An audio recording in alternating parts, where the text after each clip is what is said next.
So, what does it mean when someone says, let your winners run or let your runners run?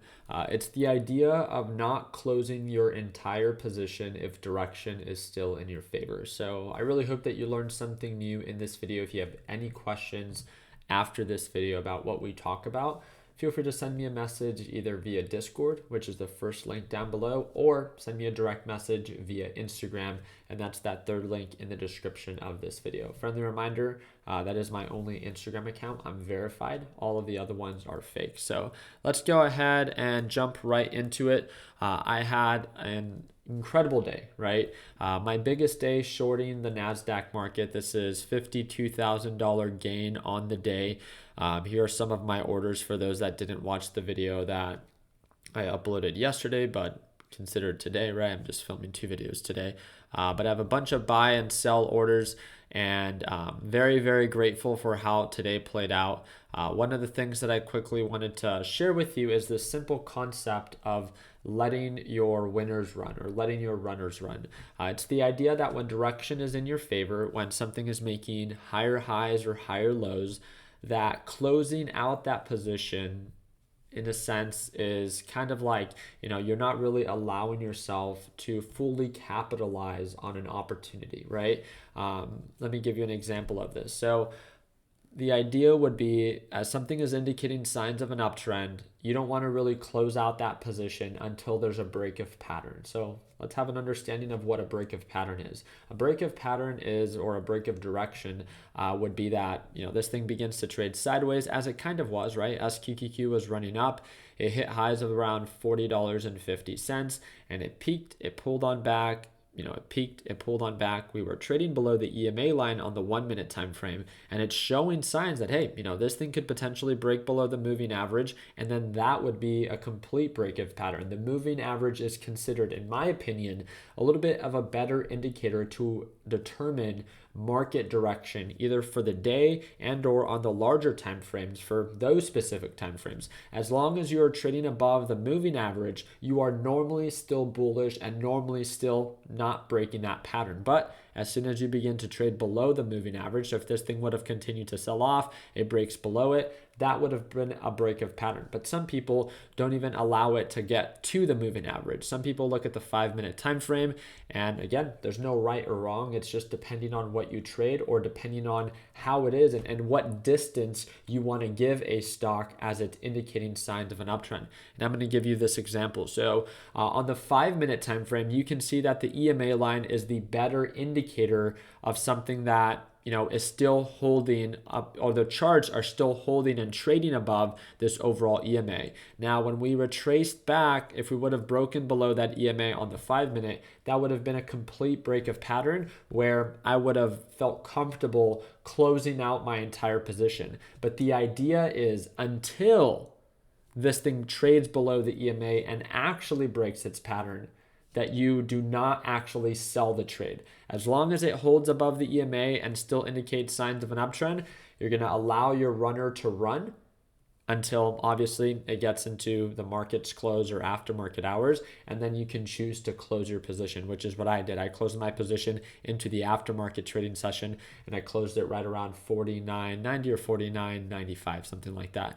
And I'm very grateful that I did, right? Because, there's one of two ways in which you can do this. Well, I'm sure there's a lot of different ways. There's one of two ways that I like to do this. When I'm allowing my runner to run and we're already overbought on the day. So even when we were trading right around the $40.50, if we look at how much we were up already, we were up about 8.5% on the day. So already telling myself, hey, we're up 8.5% on the day. Should I lock in profits and call it a day? There's nothing wrong with that. The idea of letting your winners, run, or letting your runners run, is that if there's no break of pattern and it's still indicating signs of an uptrend, why would you fully close out that trade? So some people leave their entire position until there's a break of pattern. I would say that's a little bit more of an aggressive approach. Some people, like myself, I'm not saying that my way is the best way. We reduced our position at overbought levels. So I was trading this with over 10,000 shares. When I began to allow my runner to run, I left about 6,000 shares. So it's still a decent position size. It's still a healthy position size. It's about 50%. But in case it does pull on back and it does break its pattern, at least I locked in a portion of my profit at the overbought level. And if it does pull on back and I give back a little bit, because I reduced my position size, I give back less than I would have if it was a full position. And I think that's kind of, the best of both worlds, where I'm not afraid, I'm not greedy to the point where, I want to leave the entire position.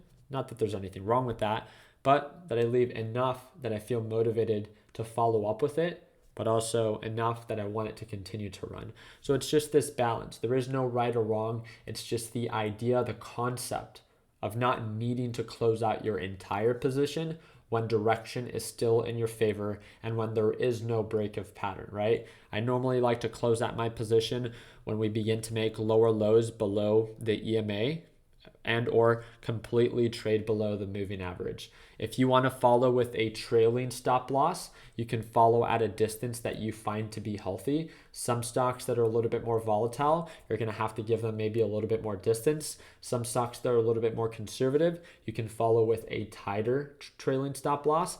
You don't even have to use trailing stop loss. You can just use a stop loss itself and move it up every single time that you see it to be fit. But it's a good way to allow your runners to run. So I wanted to make sure that I explained this because days like this, especially at least in the year of 2022, haven't happened too often. So this is a very rare day. I mean, a $52,000 gain is my biggest day shorting the NASDAQ market.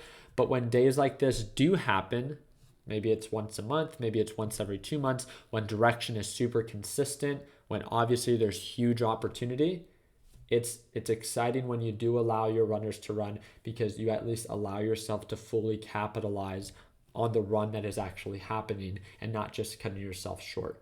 Again, there's no right or wrong way in doing this. It's just a concept where you can close a portion of your position or still stay fully invested, but you agree that you will close your position when that pattern is actually broken or there's a change of direction. So if you have any questions about what we talked about today, feel free to shoot me a message via Discord, and that's that first link down below, or feel free to send me a message via Instagram, and that's that third link down below. Friendly reminder, we did extend our overall discount for Learn Plan Profit 2.0. So I trade live every single day exclusively with my Learn Plan Profit group, and we're running our biggest sale ever. It's $150 off. So if you've been waiting for a huge discount to sign up, click the second link down below. It's $150 off. Remember, it's lifetime access. It's a one-time payment.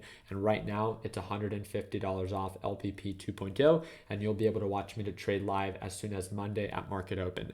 We are running double the sales or double the points for this weekend on our iMac giveaway. So we're giving a brand new iMac. And this weekend only, we are doing double the points. So for every $1 you spend, it equals 10 automatic entries towards the new MacBook giveaway. So make sure you head on over to shoptechbuds.com or click the fourth link down below. You guys can pick up any Wall Street shirts, any of our art, any of our mouse pads. And again, this is all designed for your trading setup, and it's all available at shoptechbuds.com, and you will automatically get entered to win this brand new iMac 2022. I really do appreciate you guys' time. I hope that I earned your thumbs up in this video. If you have any questions, you know how to reach out to me. And like always, let's make sure that we end the year on a green note. Take it easy, team.